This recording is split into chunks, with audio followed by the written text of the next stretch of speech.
माझी फास्टिंग किंवा माझी पीपी, माझं HbA1c हे नॉर्मलला आलं विथ यूज ऑफ मेडिसिन, औषधांचा वापर करून, हे कंट्रोल.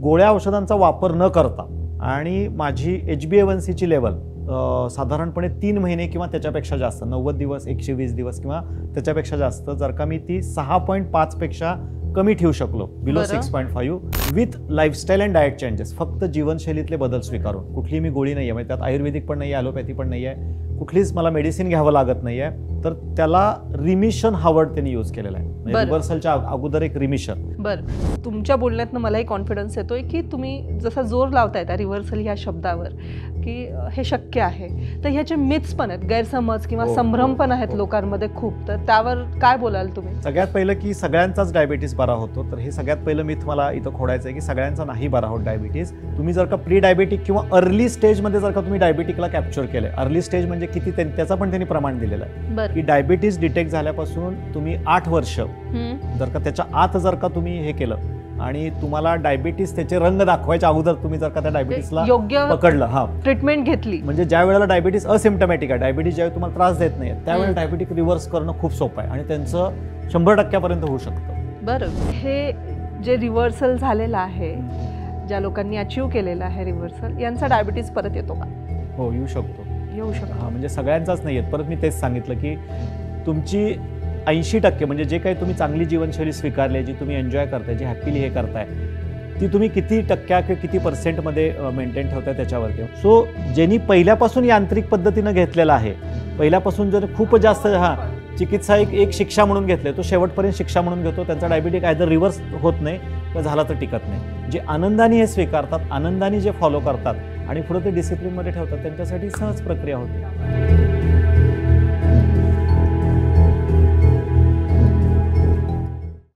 नमस्कार, मी संपदा हुद्देदार. डिकोडिंग डायबिटीज ह्या आपल्या इन हाऊस पॉडकास्टमध्ये तुम्हा सगळ्यांचं खूप खूप स्वागत. तुम्हा सगळ्यांना माहिती आहे, ह्या पॉडकास्टचा हेतू डायबिटीज असलेल्या लोकांच्या आयुष्यामध्ये गोडवा परत आणण्याचं काम आहे. तुम्हा सर्वसामान्यांना जे प्रश्न पडतात, तुम्हाला, मला, आपल्या सगळ्यांना जे प्रश्न पडतात डायबिटीजबद्दलचे, त्या सगळ्या प्रश्नांची उत्तरं आपण डॉक्टर भाग्येश कुलकर्णींकडनं घेतोय. हल्ली असं बघितलं जातं की ज्यावेळेस डायबिटीज डिटेक्ट होतो एखाद्या घरामध्ये, त्यावेळेस त्या व्यक्तीला एकदम भीती दाखवल्या जाते की अरे बापरे, आता तुला गोड खाता येणार नाही, तुझ्या आवडीच्या पदार्थांवर तुला तिलांजली द्यावी लागेल किंवा तुला सहज आयुष्य जगता येणार नाही. पण ॲट द सेम टाईम जेव्हा आपण इंस्टाग्राम ओपन करतो, फेसबुक ओपन करतो, त्यावेळेस असंख्य रील्स आपल्याला पाहायला मिळतात ज्यावर रिव्हर्सल, आम्ही तुमचा डायबिटीज तुमचा रिव्हर्स करून देऊ किंवा रिव्हर्सल शक्य आहे. तर मग हा संभ्रम नेमका काय आहे? खरंच डायबिटीज बरा होतो का? त्याबद्दलचे जे प्रश्न आहेत आपल्याला, त्या प्रश्नांची उत्तर आज आपण घेणार आहोत. डॉक्टर, खूप खूप स्वागत. तर पहिला प्रश्नच डायरेक्टलीच की डायबिटीज खरा बरा होतो का? खरा बरा होतो का म्हणजे मधुमेह बरा होतो का? मधुमेह बरा होतो का? म्हणेन की सगळ्यांचाच होत नाही, सगळ्यांचाच होत नाही. त्याच्यावर जो फोकसनी काम करतो, जो मधुमेहाचं मूळ कारण काय आहे ते बघून जर का मी त्याच्यावर काम केलं तर येस, डायबिटीस तुमचा रिव्हर्स होऊ शकतो किंवा बरा होऊ शकतो.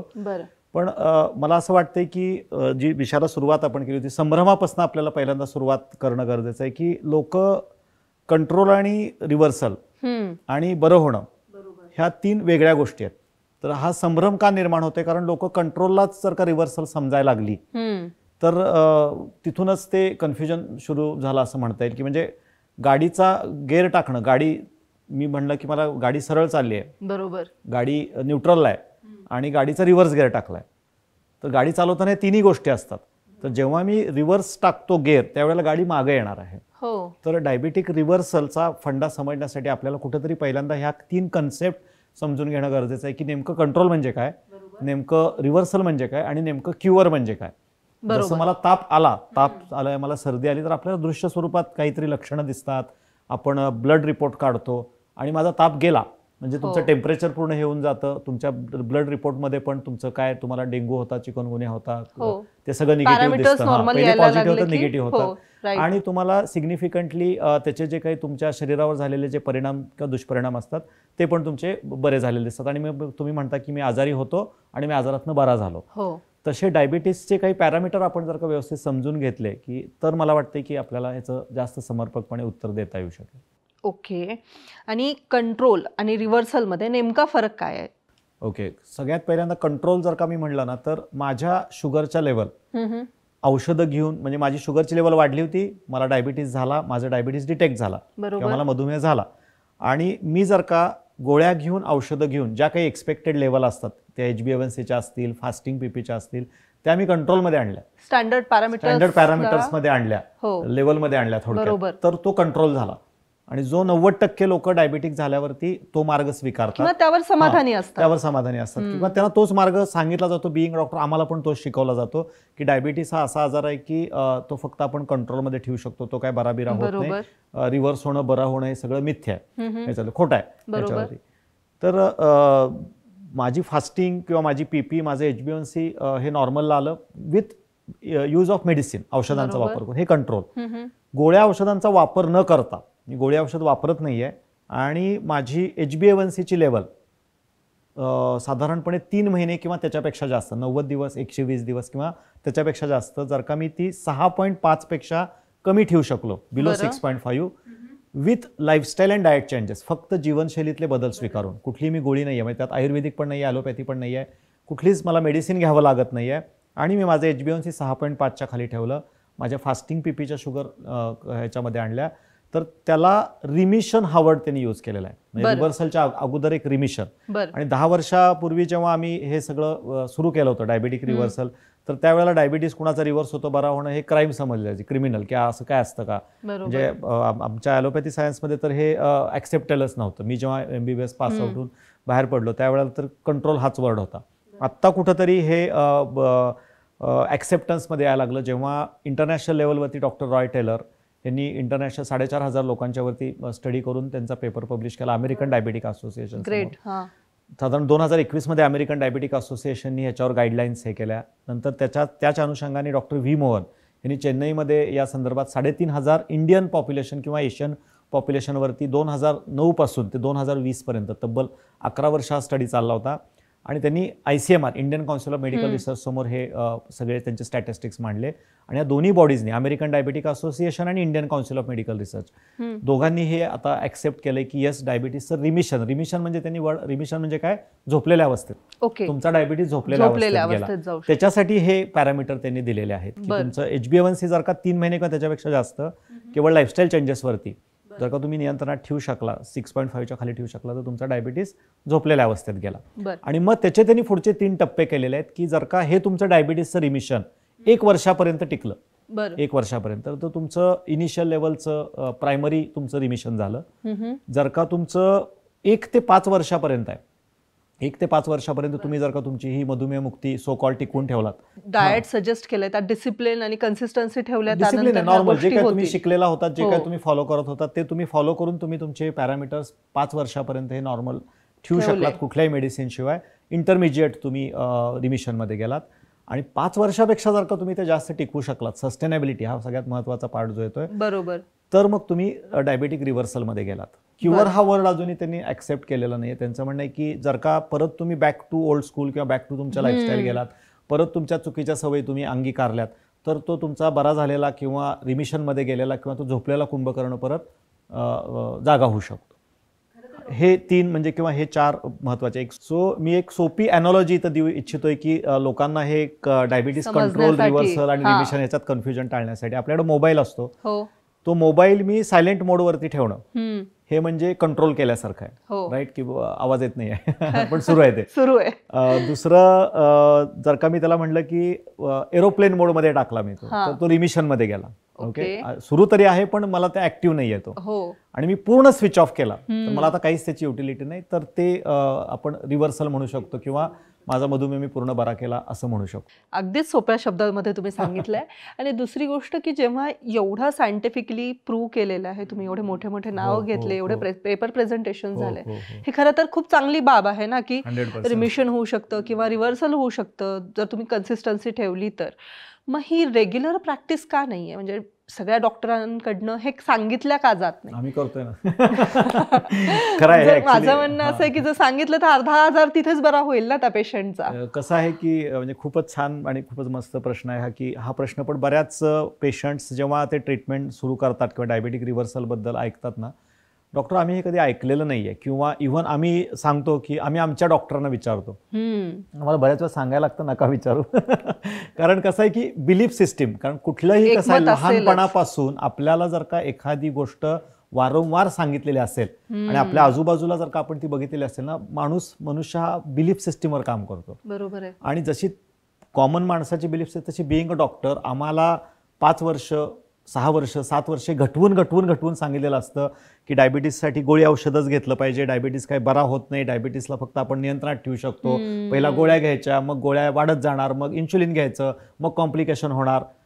5 वर्ष एखाद्या व्यक्तीला घटवले, त्याच्या पुढे जर का मी अजूनही स्पेशलायझेशन एंडोक्रिनॉलॉजिस्ट वगैरे झालो तर मला अजूनही 3 वर्ष 4 वर्ष त्याच्यामध्ये अजूनही घटवून सांगितलं अगदी. जातं. सो माझी एक स्ट्रॉंग बिलीफ सिस्टीम घेऊन मी आलो होतो. म्हणजे मला इथं सांगायला हरकत नाही की मी जेव्हा 10 वर्षापूर्वी, आत्ता मी प्राऊडली म्हणतोय की हा डायबेटिक रिव्हर्सल, पण माझी सुद्धा हीच परिस्थिती होती. मला ऍक्सेप्ट करायला आणि मला डायजेस्ट करायला 3 वर्ष लागली बापरे. की डायबेटिक रिव्हर्स होऊ शकतो, आपण हा वर्ड बोलूया. तोपर्यंत मी diabetes control in a natural way 2011 मध्ये मी काम ह्याच्यामध्ये सुरू केलं. 2011 तर 2014 मध्ये diabetes free for ever he concept पहिल्यांदा मी लॉन्च केली, किंवा पहिल्यांदा मी ह्याच्याबद्दल बोलू शकलो. सो बिईंग अ डॉक्टर मला ती बिलीफ सिस्टीम तोडायला वेळ लागतोय, तर कॉमन माणसाला तर पहिल्या गोष्ट लागणार. सो ही बिलीफ सिस्टीम तोडण्यासाठी अवेअरनेस देणं गरजेचं आहे, एज्युकेशन देणं गरजेचं आहे. आणि जेव्हा हे काम सुरू केलं होतं त्यावेळेला बोटावर मोजण्या इतकी लोक या पद्धतीनं बोलायची. बरोबर. आज जेव्हा आम्ही म्हणतो 15,000 लोकांचा झाला, 16,000 लोकांचा झाला, तुमचाही होऊ शकतो. माझ्या आजूबाजूला ती एक्झाम्पल दिसली पाहिजेत ना, ती एक्झाम्पल्स वाढवणं गरजेचं आहे. एज्युकेशन सिस्टीममध्ये बदल करणं गरजेचं आहे की हा जो क्रायटेरिया जो आलेला आहे तो एज्युकेशन सिस्टीममध्ये एम्बाईब व्हायला पाहिजे, तर तिथं येणार ना. म्हणजे ते काय म्हणतात, आडातच नाही तर ते पोहऱ्यात कुठून येणार, तसा हा प्रकार आहे की एज्युकेशन सिस्टीममध्ये मला एक सिस्टीम सांगून शिकवलेलं आहे आणि मी प्रॅक्टिकली आल्यानंतर मला ते होते, तर मी मग काय म्हणतोय, नाही होणार नाही, कसं असं कसं शक्य आहे. सो तो तिथे एक पहिल्यांदा आला पाहिजे. दुसरी गोष्ट, डायबिटिक रिव्हर्सलसाठी जे एज्युकेशन द्यायला पाहिजे, लोकांना जे लाईफस्टाईलमधले चेंजेस सांगायला पाहिजेत, हे तो पेशंट फॉलो करू शकतो हा विश्वास डॉक्टरांनी पहिल्यांदा स्वतःमध्ये आणला पाहिजे, तो पेशंटमध्ये निर्माण केला पाहिजे. त्याला काउन्सिलिंग करण्यासाठी, त्याला एज्युकेट करण्यासाठी वेळ दिला पाहिजे. अगदी बरोबर आहे. It's a time taking process खरं सांगायला गेलं तर. खरंय. आणि ह्या टाइम टेकिंग प्रोसेसपेक्षा माणसाचा स्वभाव कसा असतो की की सोपे control, सोल्युशन, हा, म्हणजे तात्पुरतं. माणूस लो हँगिंग फ्रुट्स पकडतो ना, की त्याला गोळी लिहून देणं, औषध लिहून देणं, इन्व्हेस्टिगेशन करणं. आणि बिईंग डॉक्टर मला पण कसं असतं की एक, म्हणजे बऱ्याच वेळेला आम्ही जेव्हा डॉक्टर झालो त्यावेळेला समजा पेशंट आला आणि त्याला जर का असं काय सांगायला सुरुवात केली तर तो म्हणायचं, कुठं डॉक्टर एवढं सगळं करत बसणार, एक गोळी द्या, मला उद्या कामावर जायचं आहे. इनफॅक्ट मी बऱ्याच फॅमिली डॉक्टर, की आता माझे बाबा फॅमिली डॉक्टर आहेत, त्यांच्याकडे पण जुन्या काळचे ते किस्से सांगायचे. डॉक्टरांना जर का इंजेक्शन देता येत नसेल तर तो डॉक्टरच नाही, असं समजलं जायचं. Right. So being a doctor, आम्ही गोळी नाही दिली तर आम्हालाच ते कसं तरी चुकल्यासारखं होतं. बरोबर आहे. सो गोळी देण्यासाठी आणि औषध देण्यासाठी जर का मी जास्त उत्सुक आहे, टेम्पररी सोल्युशनकडे मी जास्त उत्सुक आहे, तर हा मार्ग बऱ्याच वेळेला क्लिष्ट करून सांगितला जातो. ऍक्सेप्ट डॉक्टरांना पण होत नाही आणि तो पेशंटपर्यंत पण नाही पोहोचवला जात. सो टेम्पररी सोल्युशनमध्ये जाणं माणसाला इझी वाटतं, त्यासाठी बऱ्याच वेळेला हा मार्ग लोकांना सांगितला जातो. तुम्ही म्हणताय तसं एज्युकेशन सिस्टीम डेव्हलप करणं फार गरजेचं आहे की म्हणजे दोघांच्या सगळं दृष्टीनं. यांत्रिकच हो, झालेलं आहे. यांत्रिक. डॉक्टर म्हटले की ते प्रिस्क्रिप्शन देणार, डॉक्टर म्हटले की ते गोळ्या लिहून गोळी नाही देणारा म्हणजे हा, साधा आहे तो ना. डॉक्टर नाहीये. म्हणजे तुम्ही डॉक्टरांकडे गेला, तुम्ही 2,000 रुपये काय त्यांच्या कन्सल्टिंग फी पे केली आणि डॉक्टरांनी तुम्हाला लिहून दिलंय 4 बदल करा आणि मग माझ्याकडे मग या. समाधान पेशंटचं होतं नाही, की यांनी पेशंट म्हणणार दिलंय. की मला माझे 2,000 रुपये गेले वाया राव, मला डॉक्टरने गोळीच नाही लिहून दिली. राईट. हो की खरंच. सो तो एक कुठंतरी असतो की मला काहीतरी इन्व्हेस्टिगेशन लिहायचं आहे, मला काहीतरी गोळी लिहून द्यायचं आहे. बरोबर. ते पेशंटच्या साईडला पण असतं. So it's a give and take आहे असं मी म्हणेन. तुम्ही तुमच्या बोलण्यातनं मलाही कॉन्फिडन्स येतोय की तुम्ही जसा जोर लावताय त्या रिव्हर्सल ह्या शब्दावर की हे शक्य आहे, तर ह्याचे मिथ्स पण आहेत, गैरसमज किंवा हो, संभ्रम हो, पण आहेत हो. लोकांमध्ये खूप. तर त्यावर काय बोलाल तुम्ही? सगळ्यात पहिलं की सगळ्यांचाच डायबिटीस बरा होतो, तर हे सगळ्यात पहिलं मिथ मला इथं खोडायचं आहे की सगळ्यांचा नाही बरा होत डायबिटीस. तुम्ही जर का प्री डायबिटिक किंवा अर्ली स्टेजमध्ये जर का तुम्ही डायबिटिकला कॅप्चर केलंय, अर्ली स्टेज म्हणजे किती त्याचा पण त्यांनी प्रमाण दिलेलं आहे की डायबिटीस डिटेक्ट झाल्यापासून तुम्ही 8 वर्ष जर का त्याच्या आत जर का तुम्ही हे केलं आणि तुम्हाला डायबिटीस त्याचे रंग दाखवायच्या अगोदर तुम्ही जर का त्या डायबिटीसला योग्य पकडलं, हा ट्रीटमेंट घेतली, म्हणजे ज्या वेळेला डायबिटीस असिम्टमॅटिक आहे, डायबिटीस ज्यावेळी तुम्हाला त्रास देत नाही, त्यावेळेला डायबिटिक रिव्हर्स करणं खूप सोपं आहे आणि त्यांचं 100% होऊ शकतं. बरं, त्यांना काही लागत नाही. 8 ते 16 वर्षापर्यंत मी गेलो, म्हणजे डबल. तर म्हणजे माझा 8 वर्ष 10 वर्षाच्या पुढे गेला तर त्याला टाइम टेकिंग आहे, त्याला पेशन्स ठेवायला लागतात. त्याला मे बरं. बी 1 वर्ष 1.5 वर्ष ते गोष्टी आपल्याला रिव्हर्सल झाल्यावरती सुद्धा जे काय आपण रिव्हर्सलमध्ये जे काही जीवनशैलीतले बदल वगैरे शिकवतोय ते पुढे 6 महिने 8 महिने पेशंटली फॉलो करायला लागतात. तिथं जरा बऱ्याच जणांचा आळशीपणा होतो, त्यामुळे त्यांचं कंप्लीट होत नाही. रिव्हर्सल होतं, रिकव्हरीपर्यंत ते पोहोचतात, पण अर्धी गोळी, चतकोर गोळी, काहीतरी त्यांना प्लॅसिबो इफेक्ट म्हणून थोडासा डेव्हिएशन होतं हे दिसून ठेवावी लागते. बरोबर. आणि ज्यांचं 20 वर्षापेक्षा जास्त आहे त्यांचं 80% किंवा 90% त्यांची गोळ्या औषधांवरची डिपेंडन्सी कमी होती. कारण कुठंतरी त्यांच्यामध्ये त्यांचे जे इन्शुलिन तयार करणारे जे सेल्स असतात, बीटा सेल्स, ते फायब्रोसिसमध्ये गेलेले असतात, ते दमून गेलेले असतात. त्यांची इन्शुलिन तयार करण्याची क्षमता पण कुठंतरी थोडीफार कमी झालेली असती. तर त्या लोकांचं कंप्लीट गोळ्या औषधं बंद होत नाहीत, पण स्टील माझ्या दृष्टिकोनातून ते सुद्धा त्यांच्यासाठी रिव्हर्सल आहे. सो सगळ्यात पहिल्यांदा जेव्हा डायबिटिक पेशंट येतो तेव्हा त्याचे एक्सपेक्टेशन सेट करणं गरजेचं आहे. डायबिटिक रिव्हर्सलचा अर्थ गोळी बंद होणं, औषध बंद होणं हा नंतरचा आहे. बरोबर. माझी क्वालिटी ऑफ लाईफ सुधारली पाहिजे, डायबिटीसमुळे मला कुठलंही कॉम्प्लिकेशन नाही झालं पाहिजे. आणि जसं जे डायबिटीसचं प्रोग्रेशन आहे, म्हणजे तुम्हाला जे सांगण्यात आलेलं आहे की डायबिटीस पहिला प्री डायबिटिक अवस्था, नंतर डायबिटिक, नंतर डायबिटीस बरोबर कोमॉर्बिडिटी, मग कॉम्प्लिकेशन, मग अँजिओप्लास्टी, मग डायलिसिस, किडनी फेल आणि मग युअर फेट. हे जे क्रॉनिक प्रोग्रेशन आहे हे आपल्याला कुठेतरी हाल्ट करता आलं पाहिजे, कुठेतरी ते थांबवता आलं पाहिजे. आणि तुमचं लाईफ जसं जसं वाढतंय, जसं तुम्ही आयुष्यात पुढे जाताय, तुमची गोळ्या औषधांवरची डिपेंडन्सी कमी कमी होत आली पाहिजे. समस्यांपासून, कॉम्प्लिकेशनपासून तुम्ही लांब गेला पाहिजेत. आणि जे काही रिमेनिंग आयुष्य आहे त्याच्यामध्ये तुम्हाला कुठं आयसीयू मध्ये वगैरे जावं लागलं नाही पाहिजे. तर एवढं जरी मी अचीव्ह करू शकलो तरी ते रिव्हर्सल आहे. असं काही नाही की प्रत्येकाची गोळी बंदच झाली पाहिजे, प्रत्येकाचं कॉम्प्लिकेशन्स पण टाळू शकतो ना ह्या चांगल्या गोष्टी अडॉप्ट केल्यामुळे. 100%. आणि तोच पर्पज आहे. कारण डायबिटीस किंवा ब्लड प्रेशरला बेसिकली का रिव्हर्स करायचं आहे? बेसिकली याचं कारण आहे की मला परावलंबित्व नको आहे. या आजारांना जर का मी नाही कंट्रोलमध्ये आणलं, या आजारांना मी जर का नाही रिव्हर्सलमध्ये घेऊन गेलो, तर हे आजार माझ्या आयुष्यावरती कंट्रोल घेऊन मला परावलंबित्वाकडे घेऊन जातात. आणि कुठल्याही स्वाभिमानी स्त्री पुरुषाला वयाच्या 50-60 मध्ये परावलंबित्व नको आहे ना, कधीच आवडणार नाही कुठल्याही पद्धतीचं. मग ते आर्थिक स्वरूपाचं, शारीरिक स्वरूपाचं, मानसिक स्वरूपाचं. या परावलंबित्वातनं ज्याला बाहेर पडायचं आहे त्याच्यासाठी रिव्हर्सलचा जर्नी आहे. आणि मी ते काय म्हणतो हे म्हणून आपण पहिल्यांदा विचारतो, बाबा रे तुला रिव्हर्सल पाहिजे, तुला निरोगी आयुष्याकडे जायचंय का रोगी आणि रोग पोसत राहायचंय? सो एकीकडे पोसणं आहे आणि एकीकडे निरोगी होण्यासाठी प्रयत्न करणं आहे. ऑलवेज निरोगी होण्यासाठी प्रयत्न केलेलं चांगलं. हा पहिल्यांदा तुम्ही पाथ चूज करायचा आहे. क्लॅरिटी पहिल्यांदा पाहिजे. बरोबर. तिथं जर का कन्फ्युजन असेल तर त्याला म्हणतो मग तुझी क्लॅरिटी झाल्यावर ये बाबा. आता आपण जसं गैरसमजांबद्दल बोलतोय तसंच अजून एक गैरसमज असाही आहे की ज्या लोकांच्या ज्या आई वडिलांना डायबिटीज आहे, त्यांच्या मुलांना आलाय, जेनेटिकली आपण म्हणतो, तर ह्या लोकांचा डायबिटीज रिव्हर्स होतो का? होऊ शकतो. मी असं म्हणेन की टाईप 2 डायबिटीज जर का तुम्हाला असेल, जो इन्शुलिन प्रतिरोधाशी रिलेटेड आहे, इन्शुलिन रेझिस्टन्सशी रिलेटेड आहे, तो 100% होऊ शकतो. ग्रेट. तो मूळ कारण त्याचं आपल्याला इन्शुलिन रेझिस्टन्स आहे, इन्शुलिन सेन्सिटिव्हिटी वाढवणं आहे. तो जेनेटिक येऊ दे नाहीतर एन्व्हायरमेंटल येऊ दे. कारण जीन्सचा रोल माझ्या दृष्टिकोनातून 2% आहे, ज्याला मी एंडोजिनियस फॅक्टर म्हणतो. बरोबर. पण डायबिटीस हा एंडोजिनियस पेक्षा एक्झोजिनियस फॅक्टर, तुमच्या आजूबाजूचं किचन, तुमचं खाणं, तुमची लाईफस्टाईल, तुमचे विचार ह्याच्यावर 98% अवलंबून आहे. सो 98% मोठं का 2% मोठं, that everyone has to decide. आणि एक्झोजिनियस फॅक्टर आपण आपल्या कंट्रोलमध्ये आणू शकतो. एन्व्हायरमेंटल फॅक्टर जे आहेत, किचन आपलं कसं असलं पाहिजे, आपली चित्तवृत्ती कशा पद्धतीने ठेवली पाहिजे, आपण दररोज व्यायाम करायचा का नाही करायचा, जरी तुमच्या जीन्समध्ये असला तरी त्या जीन्सला थोपवून ठेवण्याचं काम तुमची लाईफस्टाईल कंट्रोल करत असते. सो लाईफस्टाईल जर का मी कंट्रोलमध्ये ठेवली आणि जरी तुम्हाला अनफॉर्च्युनेटली जीन्सकडून डायबिटीस झाला तरी तो आपल्याला 100% रिव्हर्स करता येतो. असं काही नाही की जेनेटिक आहे म्हणजे मग मी खुश व्हायला पाहिजे किंवा दुःखी व्हायला पाहिजे की आता माझा काही बरा नाही होणार. अजून एक आहे की टाईप 1 डायबिटीस. टाईप 1 डायबिटीसचं रिव्हर्सल हे थोडं वेगळ्या पद्धतीचं असतं. विचारणारच होतं टाईप 1 बद्दल. टाईप 1 जो लहान मुलांच्या दिसतो त्यांच्यात इन्शुलिन तयार होत नाहीये. सो मला वाटतं मागच्या आपण एपिसोडमध्ये याबद्दल बोललो होतो की त्यांचं रिव्हर्सलची डेफिनेशन आहे की त्यांचे इन्शुलिनचे डोसेस कमी कमी होत आले पाहिजेत, त्यांना सतत सतत टोचून घेण्याच्या वेदना आहेत त्या कमी झाल्या पाहिजेत, त्यांच्या शुगरमधले फ्लक्च्युएशन्स कमी झाले पाहिजेत, त्यांची तब्येत चांगली राहिली पाहिजे आणि रिमेनिंग लाईफमध्ये त्यांना कुठल्याही डायबिटीसमुळे कॉम्प्लिकेशन नाही झालं पाहिजे. हे टाईप 1 साठी रिव्हर्सल राईट.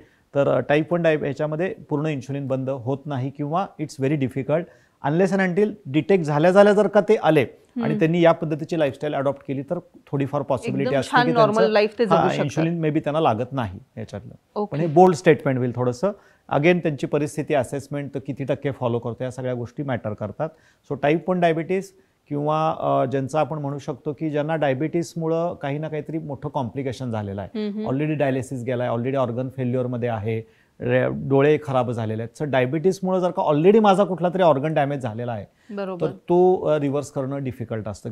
किंवा एखाद्याची अँजिओप्लास्टी झाली आहे, एखाद्याचा बायपास झाला, जर स्टेंट टाकलाय तर त्याची रक्त पातळ ठेवण्यासाठी जी गोळी आहे ती आपल्याला मे बी नाही बंद करता येत त्या केसमध्ये. किंवा काही प्रिकॉशनरी काही हार्टचे मेडिसिन्स असतात ते ठेवायला लागतात. काही काही जणांना हॅशिमोटोस थायरॉइडायटिस म्हणून ज्याला आपण थायरॉइड हायपोथायरॉइडिझम म्हणतो, तर त्यांच्या थायरॉइडच्या गोळींचे डोस कमी होऊ शकतात. पूर्ण बंद करणं रिस्की असतं. किंवा काही काही थायरॉइडेक्टॉमी झालेली असते, असे डायबेटिक पेशंट असतात, तर त्यांची आपल्याला थायरॉइडची गोळी कंटिन्यू ठेवावी लागते.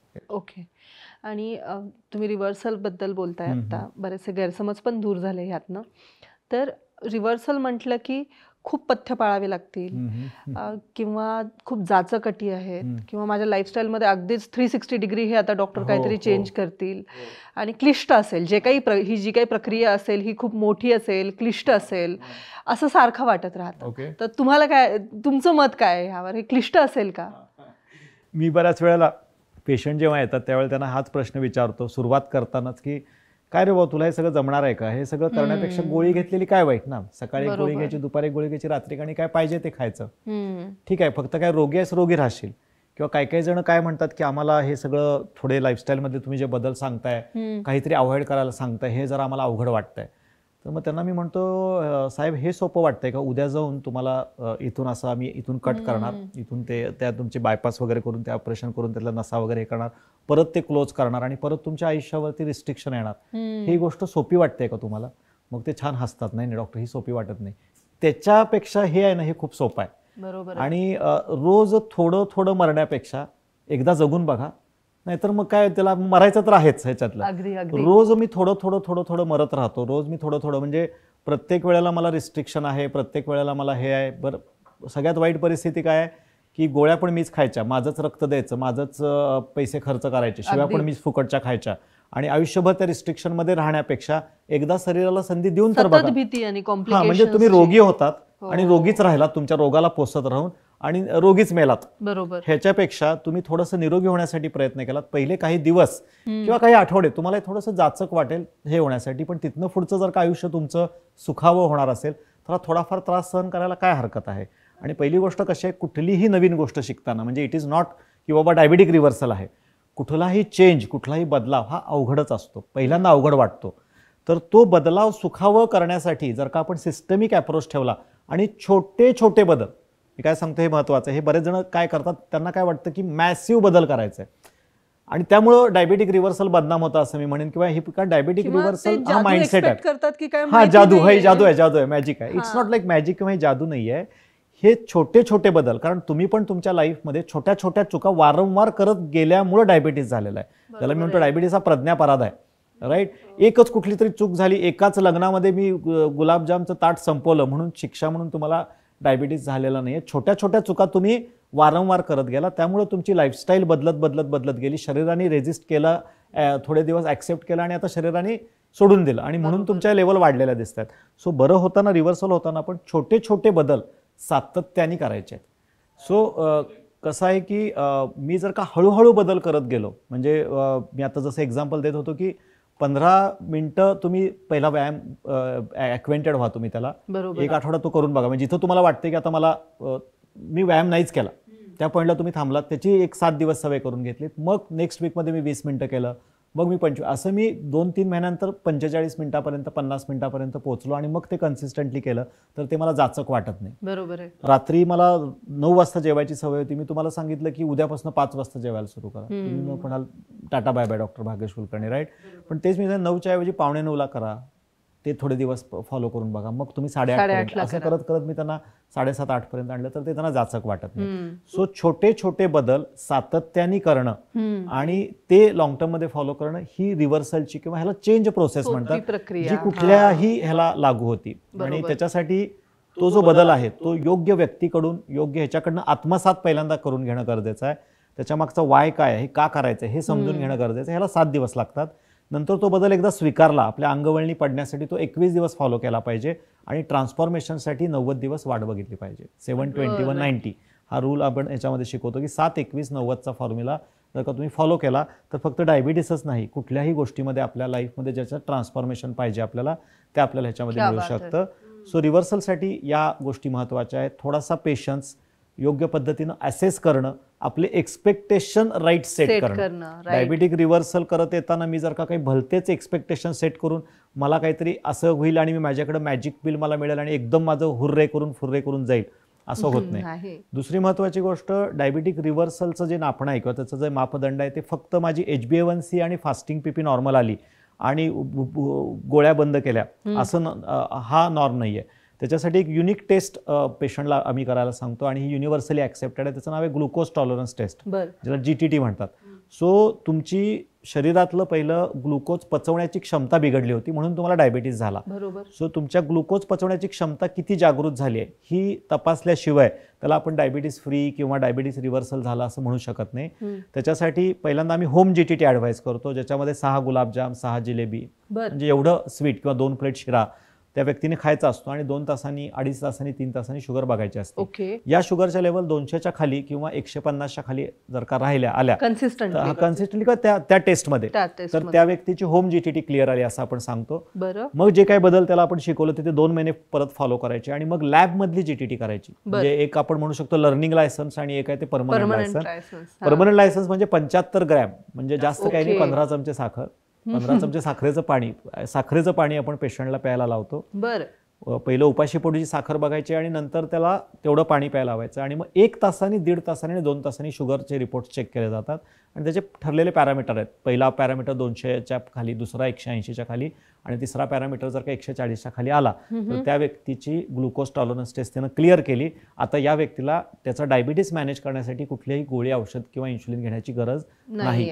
हे युनिव्हर्सली ॲक्सेप्टेड आहे. ही टेस्ट तुमची पार झाली तर तुमचं रिव्हर्सल कंप्लीट झालं आणि मग तुम्ही पुढे ते मेंटेन करायचं. पुढे पण हे GTTs मग 3-3 महिन्यांनी तुम्ही सजेस्ट करता का मॉनिटर करण्यासाठी? कसं करता? 3-3 महिन्यांनी नाही, बर्थडे टू बर्थडे, म्हणजे लायसन्स तुमचं जसं ठराविक वाढदिवसाला डायबिटिक पेशंट्स भरपूर गोड खाऊ शकता आणि तुम्ही त्या दिवशी GTT करा. सो तुमचा वाढदिवस होऊन जातो आणि तुम्ही हे पण करू शकता. जसं आपण डायबिटीस फ्री फार आम्ही काय करतो, आम्ही छोटे छोटे कौतुक सोहळे ठेवतो किंवा आपला आनंदोत्सव म्हणून एक हे असतो की तिथं आपण ज्यांनी सस्टेनेबल ठेवलेलं आहे त्यांना आम्ही ते हे केलेलं आहे, त्यांना नावं देत गेलेलं आहे. पहिले आहेत अचिव्हर्स नंतर व्हिक्टर्स नंतर चॅम्पियन्स, मग चॅम्पियन नंतर लिजंड्स, DFF लिजंड्स.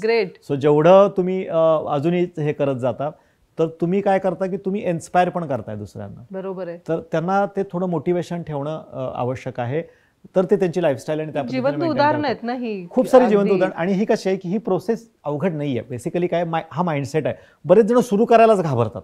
हा रिव्हर्सल म्हणजे मला कुठल्याही गोष्टीमध्ये, जसं पोहताना असेल किंवा साधी सायकल चालवताना सुद्धा, पहिल्यांदा सायकल चालवताना आपल्याला वाटतं पडणार आणि तोपर्यंत कॉन्फिडन्स येत नाही जोपर्यंत आपण म्हणतो कोणीतरी हाताला धरून जायचं आणि एक दिवशी तो व्यक्ती मागचा काय करतो, सोडून देतो आणि आपण पुढे मागं बघतो कोणच नाहीये आणि त्यावेळेला आपल्याला कॉन्फिडन्स येतो. Reversal is like that. तुम्हाला त्या कंट्रोलवरून त्या ट्रॅकवर येस तोपर्यंत तुम्हाला योग्य व्यक्तीची, योग्य कोचची आणि त्याची गरज लागते. एकदा तुम्ही पुढे सोडून दिले की तुमची गाडी मोकळी झाली आणि यू स्टार्ट एन्जॉईंग. ही प्रोसेस जी आहे ना ती रिव्हर्सलची, you should make it more enjoyable. पहिलं मी ती जोपर्यंत सुरू करत नाही तोपर्यंत मला त्याचा अंदाज येत नाही आणि सुरू केल्यानंतर मग नंतर आम्ही काय म्हणतो की आता पूर्ण 1 वर्ष झालं, आम्ही त्यांना म्हणतो आता जावा रेस्टॉरंटमध्ये, जाऊ तुम्ही आता पावभाजी खाऊ शकता, हे खाऊ शकता. आता मजा काय होती, 1 वर्ष चांगली लाईफस्टाईल फॉलो केल्यामुळे त्यानं सगळं अचीव्ह केलेलं असतं. तो हॉटेलमध्ये गेल्यानंतर ना त्याचा जो मेनू कार्डवर जेव्हा लक्ष जातं ना चांगल्याच गोष्टींकडे जातं आणि चुकून जर का त्यांनी खराब गोष्ट खाल्ली तर त्याचं पोट बिघडतं. म्हणजे पहिलं ज्या गोष्टींबद्दल त्याला क्रेविंग होतं, ज्या गोष्टींबद्दल त्याला आत्मीयता, पण शेजारी बसून एखादा गुलाबजाम खातोय किंवा शेजारी बसून एखादा नॉनव्हेज घेतोय तर त्याला हे वाटत नाही, अदरवाईज इच्छा होत नाही किंवा त्याला डिप्राइड वाटत नाही. डिप्राइड हा चांगला वर्ड आहे. म्हणजे त्याला कुठेतरी बाबा मी काहीतरी हे, आत्ता काय होतं की त्याला वाटत असतं की मी गोड नाही खात, तो माझ्या शेजारी बसलेला पिझ्झा खातोय, माझ्या शेजारी बसलेला बिस्किट आणि चहा पितोय, मला मिळत नाहीये. हे जे डिप्राइड होणार आहे ना त्याच्या दृष्टिकोनातून पहिला डायबिटिक रिव्हर्सल आला की पेशंटचं म्हणणं काय असतं, आम्हाला नंतर नॉर्मल खाता येईल का. त्याला 3-4-6 महिन्यांनी कळतं की ते जे सो कॉल्ड नॉर्मल आहे ते ॲबनॉर्मल होतं. हे आपण आता जगतोय ना हे नॉर्मल आहे. ऍक्च्युली इट्स व्हेरी अनफॉर्च्युनेट की रिव्हर्सलसाठी जी प्रोसेस आपण सांगतो ना ही एक जीवनशैली आहे. ही सगळ्यांनी, ही नॉर्मल जीवनशैली आहे जी आपल्या पूर्वजांनी आपल्याला शिकवलेली आहे. पण ते अनफॉर्च्युनेटली अशी नॉर्मल जीवनशैली जगणाऱ्या व्यक्तीला समाजातनं वाळीत टाकलं जातं. वाईट टाकलं जातं, किंवा लग्नामध्ये वगैरे गेला बिचारा तर त्याला सांगितलं तर फारच जरा अति करतात, तो स्वतःचं सॅलेड काही घेऊन येतात, स्वतःचं हे, म्हणजे आमचे आहेत असे काही बरे झालेले पेशंट, तर त्यांना ते आयसोलेशनचं फिलिंग येतं. काही जणांना इन्व्हिटेशन पण त्यामुळे येत नाही, जरा अतिच करतात. तर ॲक्च्युली हे कुठंतरी समाजाने पण ॲक्सेप्ट करायला पाहिजे की ही जी जीवनशैली आहे ही आपली सगळ्यांची आहे आणि चांगली आहे आणि एन्जॉयबल आहे. त्यामुळे तुम्हाला ओव्हरऑल तुमचं व्हिगर वाढणार आहे, स्टॅमिना वाढणार आहे, तुमची हेल्थ वाढणार आहे आणि तुम्ही आनंदी जीवन, शेवटी आयुष्य कशासाठी जगायचं ना, आनंदाने जगण्यासाठी, थोडंच हॉस्पिटलमध्ये जाण्यासाठी, गोळ्या घेण्यासाठी आणि लॅब कुणाला आवडतं ना. सो हा आनंद तुम्ही उपभोगण्यासाठी तुम्ही पुढे गेलं पाहिजे. सो रिव्हर्सल ही हॅप्पी जर्नी, ही सिम्पल जर्नी आहे, एन्जॉयबल प्रोसेस आहे जी तुम्हाला यंग बनवती, छान बनवती ह्याच्यावर. आणि मला माझ्या डोळ्यासमोर ते चेहरे येतात की जे ही जीटीटी क्लिअर करत असतील, त्या दिवशी ग्रॅटिट्यूड डे किती छान वाटत असेल त्यांना की मी हे अचीव्ह पण केलंय. असं व्हिडिओ काढून पाठवतात अगदी अगदी आणि त्यांच्या खरंच त्यांच्या चेहऱ्यावर तो एक समाधानाचा भाव असतो आणि ते म्हणतात, ते परत कमिट करतात की डॉक्टर आम्ही टिकवणार बरं का, आम्ही हे. आणि डिसिप्लिनमध्ये येतात ते, बेसिकली डिसिप्लिनमध्ये येतात ह्याच्यातले. आता शेवटचा प्रश्न डॉक्टर, हे जे रिव्हर्सल झालेलं आहे, ज्या लोकांनी अचीव्ह केलेलं आहे रिव्हर्सल, यांचा डायबिटीज परत येतो का? हो, येऊ शकतो. हा, म्हणजे सगळ्यांचाच नाही येत. परत मी तेच सांगितलं की तुमची 80% म्हणजे जे काही तुम्ही चांगली जीवनशैली स्वीकारली, जी तुम्ही एन्जॉय करताय, जी हॅपीली हे करताय, ती तुम्ही किती टक्क्या किंवा किती पर्सेंटमध्ये मेंटेन ठेवताय त्याच्यावरती. म्हणजे सिम्पल मी काय सांगतो लोकांना की जेव्हा ते बरे होतात किंवा जेव्हा सो कॉल्ड त्यांचं हे येतं, तर ती प्रोसेस त्यांच्या एवढ्या अंगवळणी पडती की त्याच्यासाठी वेगळं काही करायला लागत नाही. जसं तुम्हाला दररोज आंघोळ करायची आहे, दररोज दात घासायचा आहे, तुम्हाला मोटिवेशन लागतं का त्याच्यासाठी काय? म्हणजे हा प्रश्न कसा आहे की मी एकदा रिव्हर्स झालो, मी एकदा बरं झालं, तर मला ते टिकवण्यासाठी फार काही एफर्ट घ्यावे लागेल. इट्स एवढी सहज तुमच्या अंगवळणी पडते. ते जर का नाही केलं, म्हणजे दररोज तुम्ही 45-50 मिनिटं व्यायाम नाही केला त्यावेळी, तर तुम्हाला कसं तरी वाटायला, तुमचा दिवस डल जाणार. तुमच्या जेवणामध्ये, डाएटमध्ये तेवढ्या प्रमाणात सॅलेड नाही आलं तर तुम्हाला चुकचुकल्यासारखं वाटणार. दररोज जर का तुम्ही ग्रॅटिट्यूड नाही व्यक्त केलं तर तुम्हाला खराब वाटणार. तुम्ही डिटॉक्ससाठी ज्या काही प्रोसेस आहेत त्या महिन्यातून एकदा दोनदा फॉलो नाही केलं तर हे सेम गोष्ट आहे. जसं आपण घरातला कचरा बाहेर टाकतो, जर आपण घर साफ करतो, उठल्यानंतर आपल्या पांघरुणाची घडी घालून ठेवतो, या गोष्टी आपल्याला दररोज आपल्याला प्रश्न पडतो का, मी कशाला हे घडी घालून ठेवू, कशाला मी माझा स्वयंपाक करू, मी कशाला जेवण करू, मी कशाला आंघोळ करू. सो ज्यांनी पहिल्यापासून यांत्रिक पद्धतीनं घेतलेलं आहे, पहिल्यापासून जर खूप जास्त चिकित्सा एक शिक्षा म्हणून घेतले, तो शेवटपर्यंत शिक्षा म्हणून घेतो, त्यांचा डायबिटीक आयदर रिव्हर्स होत नाही किंवा झाला तर टिकत नाही. जे आनंदाने हे स्वीकारतात, आनंदाने जे फॉलो करतात आणि पुढे ते डिसिप्लिनमध्ये ठेवतात, त्यांच्यासाठी सहज प्रक्रिया होते. सो आमचं एवढंच म्हणणं आहे, जे शिकलाय, जे आवडलंय, जे पटलंय, ते 80% फॉलो करा. 10-20% डिव्हिएशन अलाउड आहे. ग्रेट. पण तुम्ही खराब गोष्ट म्हणजे थोड्या प्रमाणात खाल्ल्यामुळे ती चांगली होणार नाही आहे ना. बरोबर. म्हणजे त्यावेळी तो चॉईस आम्ही पेशंट बऱ्याच वेळा मजेत मी म्हणतो, आता काय चूज करणार तुम्ही, सॅलेड चूज करणार का फ्राय स्टफ चूज करणार, पनीर बटर मसाला चूज करणार का शेपूची भाजी चूज करणार, वॉट एव्हर, किंवा स्प्राउट चूज करणार का अजूनही काय चूज करणार, फळ चूज करणार का, बरोबर सांगतात लोक. मग शेवटी एक प्रश्न तुम्हाला विचारतो, वडापावमध्ये काय चूज करणार, वडा चूज करणार का पाव चूज करणार, तर तो म्हणून जातो की डॉक्टर आम्ही वडा चूज करणार. नाही म्हणलं, दोन्ही पण खराब आहे, दोन्ही पण रिजेक्ट करणार.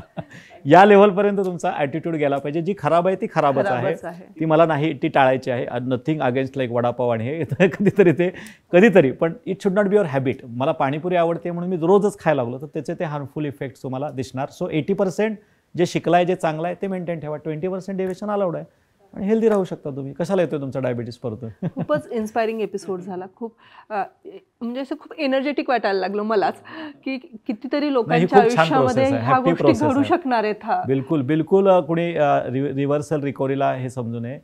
आणि कसं आहे की take this as a opportunity. मी काय म्हणतो की डायबिटीसला शिक्षा किंवा लाईफ सेंटेन्स म्हणून बघू नका ना. डायबिटीसच तुम्हाला झालाय तर तुम्ही त्याच्याकडे अपॉर्च्युनिटी बघून हेल्दी होण्यासाठीची मला मिळालेली एक सुसंधी. आणि अदरवाईज मी माझ्या जीवनशैलीवर आणि माझ्या तब्येतीवर, हेल्थवर एवढं काम केलं नसतं. आणि कितीतरी जणांचं आम्ही ट्रान्सफॉर्मेशन बघितलेलं आहे. कितीतरी कपल्स असतील किंवा कितीतरी फॅमिलीजचं आम्ही बघितलेलं आहे की ते एकटे केवळ त्या रिव्हर्सलच्या जर्नीमध्ये बरे नाही झाले, त्यांच्या पूर्ण अख्ख्या फॅमिली त्याच्यामध्ये त्या रिव्हर्सलच्या जर्नीमध्ये सामील झाल्या आणि त्या हेल्दी आणि फिट बनल्या. तो रिव्हर्सल हे एक पद्धतीची देशसेवा आहे असं मी म्हणेन याच्यातली. ही फक्त म्हणजे किंवा समाजाचं ते ऋण आहे एक पद्धतीचं, तर ते तुम्ही फेडल्यासारखं. आणि दुसऱ्यांच्या चेहऱ्यावर आनंद पाहणं, आपल्यामुळे तो आनंद येणं, ह्यासारखं दुसरं सुख नाहीये. सो इथल्या सगळ्या दर्शकांना आणि माझी डॉक्टरांना सुद्धा, जे डॉक्टर हे एपिसोड बघतात त्यांना सुद्धा माझी नम्र विनंती राहील किंवा रिक्वेस्ट राहील की रिव्हर्सल ही खूप छान आणि एन्जॉयबल प्रोसेस आहे, ज्यासाठी आपण डॉक्टर झालेलो होतो. एक पेशंटकडून दुवा मिळण्यासाठी, ब्लेसिंग्स मिळण्यासाठी जो आपल्या कामामध्ये आनंद येतो तो रिव्हर्सलच्या प्रोसेसमध्ये खूप छान पद्धतीने मिळू शकतो. तर ही प्रोसेस डॉक्टरांनी पण समजून घ्यावी, अगदी बरोबर. शिकावी आणि ती पेशंट्सना सजेस्ट करावी आणि मॅक्सिमम लोकांचं भलं करावं. क्या बात आहे. राईट. मनापासून धन्यवाद. थँक्यू. आजचा एपिसोड खरंच खूप महत्त्वाचा झाला आहे. Take one step at a time. जसं डॉक्टरांनी सांगितलेलं आहे की छोटे छोटे बदल करा तुमच्या रोजच्या जीवनशैलीमध्ये आणि त्याचे परिणाम तुम्हाला दिसायला लागतील हळूहळू. पण कन्सिस्टन्सी तेवढीच महत्त्वाची आहे. आणि तुमच्या आजूबाजूच्या लोकांना जेव्हा आजूबाजूच्या लोकांमध्ये कोणाला डायबिटीज डिटेक्ट झाला तर त्याला सहानुभूती न देता आश्वासन द्या, त्यांना खात्री द्या की डायबिटीज रिव्हर्सल होऊ शकतो आणि हे खूप महत्त्वाचं काम आहे. असेच आमचे एपिसोड्स व्हायरल करा, खूप महत्त्वाचे आहेत, कारण ज्या लोकांना ह्या गोष्टींची खरंच गरज आहे त्यांच्यापर्यंत जरूर पोहोचू देत. खूप खूप धन्यवाद.